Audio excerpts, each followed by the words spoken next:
ദൈവനിശ്ചയം പോലെ എല്ലാം നടക്കട്ടെ എന്ന് പറഞ്ഞ് വെറുതെ കുത്തിയിരിക്കുവാൻ നമുക്ക് അവകാശമില്ല. നമ്മുടെ കഴിവുകളും നമ്മുടെ ജീവിത സാഹചര്യങ്ങളും വളർത്തി നമ്മുടെ ജീവിതത്തെ മുൻപോട്ട് കൊണ്ടുപോകുമ്പോൾ ദൈവം തമ്പുരാൻ തന്റെ പദ്ധതി അനുസരിച്ച് നമ്മുടെ ജീവിതത്തെ നിയന്ത്രിച്ചുകൊള്ളും.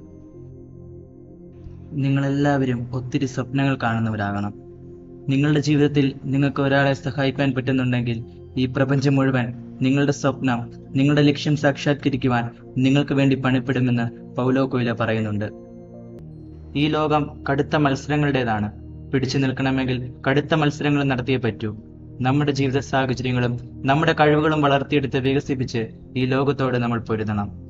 എന്നെ കൊണ്ടൊന്നിനും കൊള്ളില്ല, എന്നെ കാണാൻ കൊള്ളില്ല തുടങ്ങിയ ചിന്തകൾ പ്രിയമുള്ളവരെ നിങ്ങൾ ജീവിതത്തിൽ വെച്ചു പുലർത്തരുത്. അത്തരം ചിന്തകൾ ഞാൻ വെച്ചു പുലർത്തിയിരുന്നെങ്കിൽ ഒരുപക്ഷെ ഇന്ന് ഞാൻ ഈ ലോകത്ത് ഉണ്ടാവുമായിരുന്നില്ല. എനിക്കെല്ലാം സാധ്യമാണെന്ന ചിന്തയോടെ ജീവിതത്തെ മുൻപോട്ട് കൊണ്ടുപോവുക.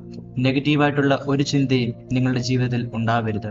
ഇതൊന്നും ശരിയല്ല, എന്നെ കൊണ്ടൊന്നും ആവില്ല, ഈ ലോകം ശരിയല്ല, എന്റെ മാതാപിതാക്കൾ ശരിയല്ല, എന്റെ സഹോദരങ്ങൾ ശരിയല്ല തുടങ്ങിയ ചിന്തകൾ പാടെ ജീവിതത്തിൽ നിന്ന് മാറ്റി ശുഭാപ്തി വിശ്വാസത്തിൽ ജീവിക്കുവാൻ പഠിക്കുക.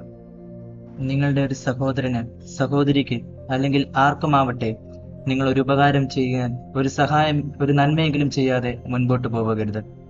നിങ്ങളുടെ ഒരു പ്രോത്സാഹനത്തിന്റെ ഒരു വാക്ക്, ഒരു പുഞ്ചിരി, ഒരു തലോടൽ, സാരമില്ല ഞാൻ നിന്റെ കൂടെയുണ്ട് എന്നൊരു വാക്ക്, ഇങ്ങനെ എന്തെങ്കിലും ഒരു സഹായം, ഒരു നന്മയെങ്കിലും ചെയ്താൽ നിങ്ങളുടെ ജീവിതം ധന്യമാകും.